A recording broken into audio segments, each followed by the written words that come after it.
Hey friends, welcome back to the channel. In today's video, I'm going to be going over the top 9 states that are begging for homesteaders to move out and lay down roots. I'm going to be going over the pros and the cons of each of those states and why those states attract a specific kind of homesteader. I'm also going to be covering why you might want to move to none of those 9 states. Let's get to it. Homesteaders, we love a good deal, especially when it comes to purchasing land. West Virginia is the most affordable state in the nation, especially when you're looking at farmland. 1 acre of farmland in West Virginia is going to be about $3,800. That's according to Acre Trader. Now compare that to their next door neighbor, which is Virginia. Almost double the amount at $5,800 per acre. That's a steep difference for just a few hundred miles away. 75% of West Virginia is agriculture. They have ample rainfall, a pretty moderate climate. You're pretty much unlimited to whatever one of homesteading enterprise you want to do. You could do it in West Virginia. Let's talk about homeschooling, because many homesteaders choose to homeschool their children. 5.4% of all children in the United States are homeschooled, and that number has quadrupled since the 2020 lockdown. So it's absolutely on the rise. Now, I remember growing up, I used to think homeschooled kids were kind of weird and not really socialized. And that reputation just isn't true anymore. At least I haven't seen it be that way. There are so many resources online and even government resources to empower families that want to homeschool their kids. So big thank you to the internet for helping us all homeschool our kids. Many agree that the most supportive state in the U.S. for homeschooling options for families is Idaho.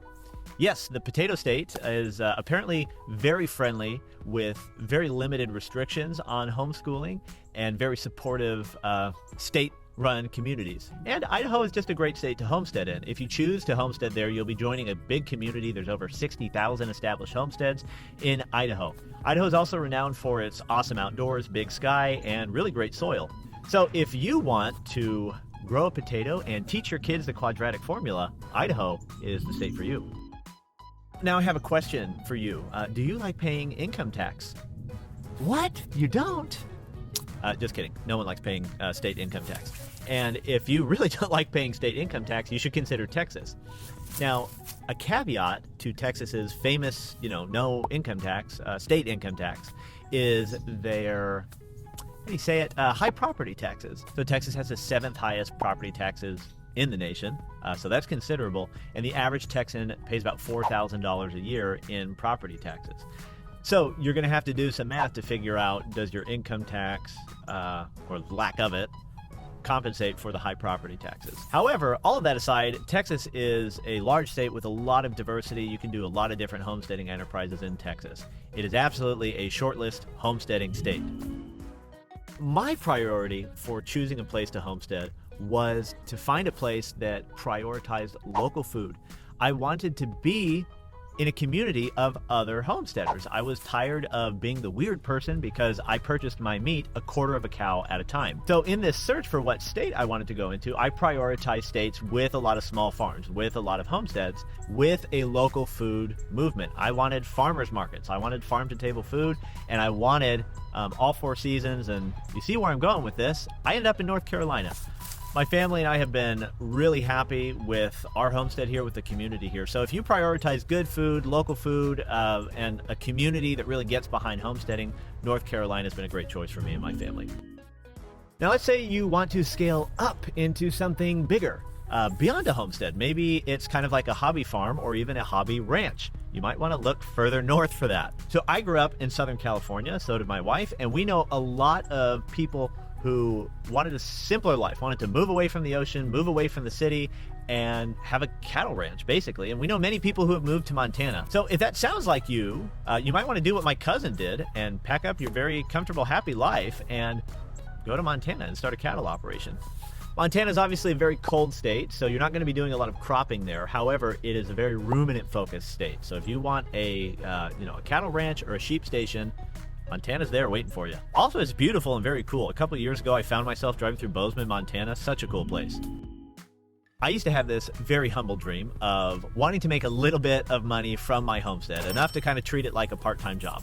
I don't have that dream anymore because I'm just happy making enough money by selling products to friends and family to basically cover the cost and then feed my family with that. This summer, for example, we fed our own family, every dinner and pretty much every lunch was our own food, which was very cool. But if you want to actually make a profit with a small farm, you might want to look at the 9th fastest growing state in the US, Tennessee. Tennessee is beautiful. I get the chance to visit every so often, and honestly, it's a great state. It's probably my number 2 pick out there.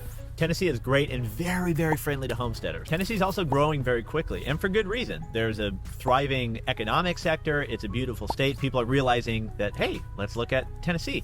Not only that, is it has a big farm-to-table movement. It's probably the leading in the nation. You've got metros like Knoxville, Nashville, and Chattanooga that are really getting behind this farm-to-table movement and looking for small farms to partner with to bring their products to the table, and they have a community that's willing to pay top dollar for it. So if you're looking to make a little bit of extra money with your homestead, or even a real income, Tennessee could be a great place.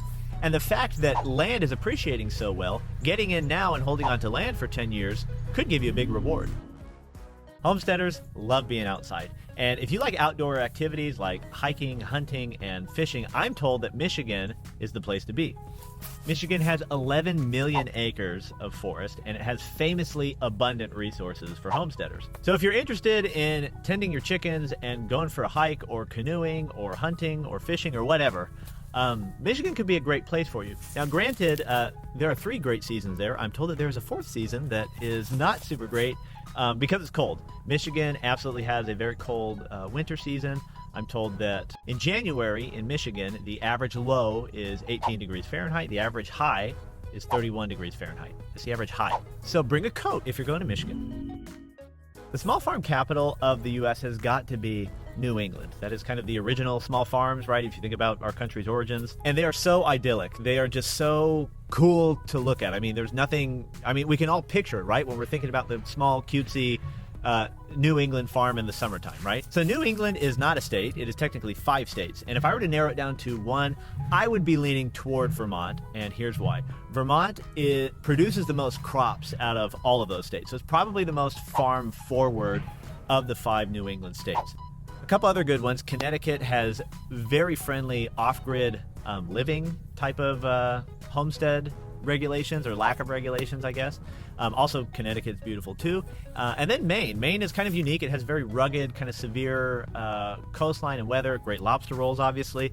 And it is very friendly toward property tax laws. So within those 5 states, there's a lot of options. I like Vermont also because of what they raise there. They are known for their cheese, for their apples, for their maple syrup, and for their beef. So if you want to make the best charcuterie board of your life, consider Vermont as your homesteading state.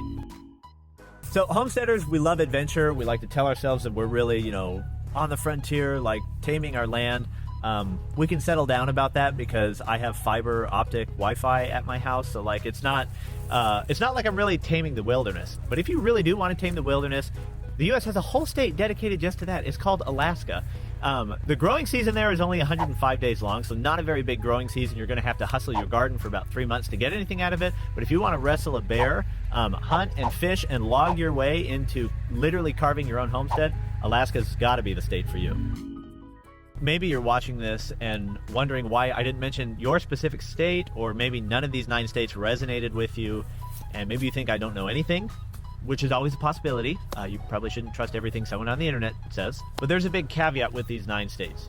And that is that I don't know you. I don't know your life, your finances, your interests, where your family is. I don't know what's a priority to you. If living close to your family is a priority and they're not one of these 9 states, it's probably not a good state for you.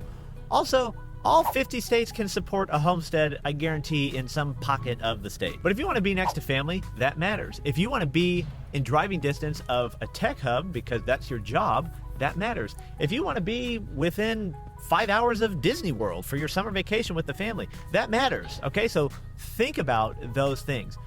Homesteading is a lifestyle choice. It should not be your entire life. If it is, that can be kind of rough. So make sure that you're peppering in other circumstances into this choice of where you want to raise your homestead and family if you have one. So I guess what I'm saying is, if you want a homestead and you don't want to live in any of these 9 states, don't do it. Because the best homestead in the world is the one right under your 2 feet. So I've spent this entire video talking about where to move or where to not move your homestead. if you are thinking about starting a homestead, you might want to check out this video where I talk about the mindset of homesteading and how to create a mindset that safeguards you from burnout and failure. Thanks for watching today's video, and I hope to see you on the next one.